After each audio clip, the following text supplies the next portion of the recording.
Brian Bruno Peter Ciccotosto. I was born in Yarloop Hospital in 1948. We lived in Waroona.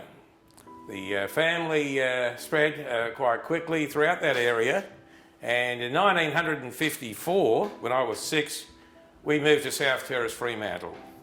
And that's where my love for football actually started, because in 1954 was the end of the South Fremantle's golden era. And Dad said to me that we're going to a place where the most successful and the best football team in Australia plays, Fremantle.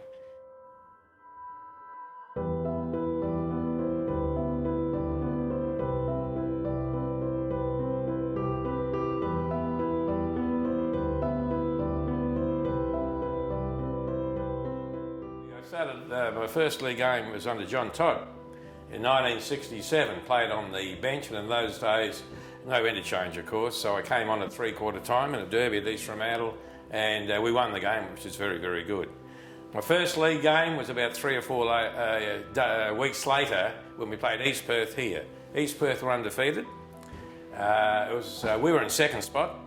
It was a top of the table clash. There was over 16,000 people crammed into Fremantle Oval for that game there. I played mainly because Charlie Osmetti had glandular fever, and so I took his spot. Fairly good debut. I kicked 4 goals and played on Toby Graham, who was a state back pocket player, and so that was the start. Start of about 11 years. I started in 67.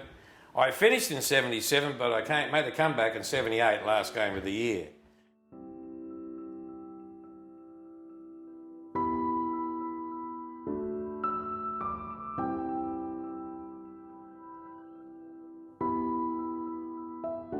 So with respect to achievements as a player, I would imagine being captain of the club was one.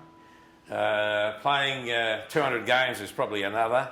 And winning best clubman in 1971 was quite good, because I hold that in very high regard. I was runner-up to some great players in the fairest and best. I was runner-up to Hassa Mann in 1969. I was runner-up to Tom Grljusich in 1972. And I was runner-up to Bruce Monteith in 1974, as well as being third on 3 or 4 occasions. Now, the Grand Final is a highlight. 1970, when Hassa Mann came here and took us through to the Grand Final.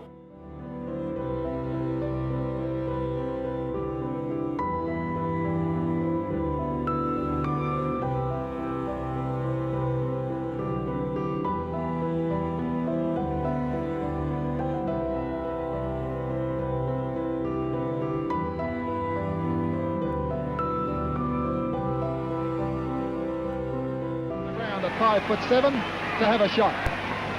Parentich on its way, he makes no mistake about it, and that's where South are in the lead at the moment. They're kicking goals and Perth are kicking points.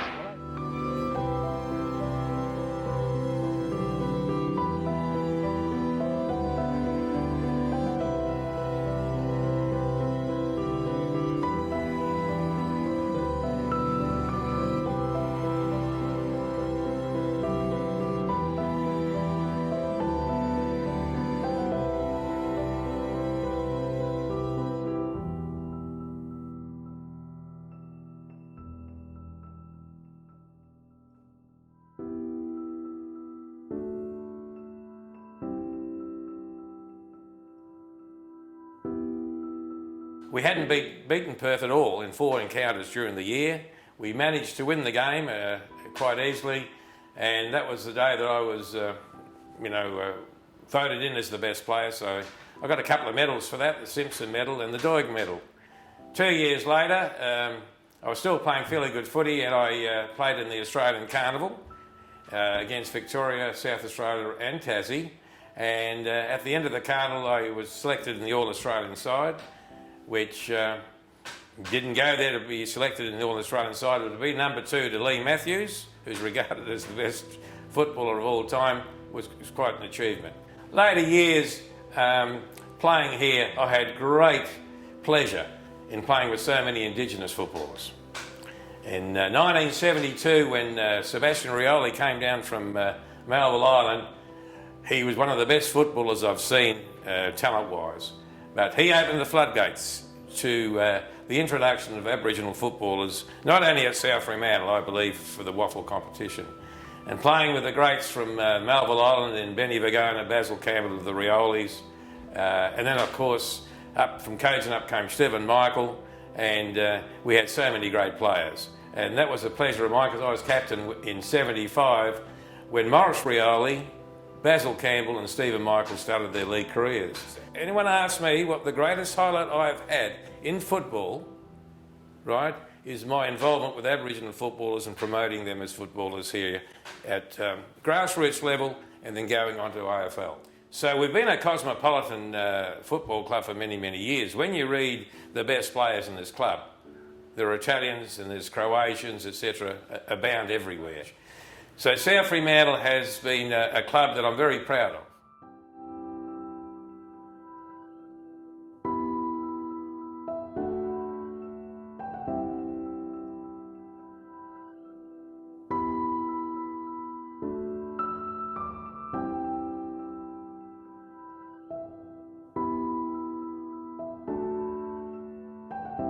You join a football club and you make lifelong friends. Even if you're not a player, you could be an official, an administrator, a supporter, or just a parent or a friend.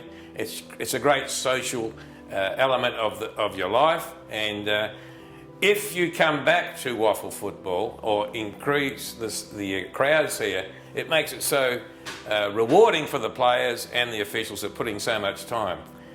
And you've got to remember this also, that in WAFL football, you can communicate, you can watch, you virtually touch the players. So at the quarter time breaks and that, you can jump the fence and go in here, be with your heroes and listen to the coaches, etc. You can have a kick at quarter time, you can have a kick at half time, etc. And it doesn't break your bank either when you come to one of our games. So people out there, come to WAFL footy. It's a great place to be, and you'll be really surprised at the level of play that is coming through the system.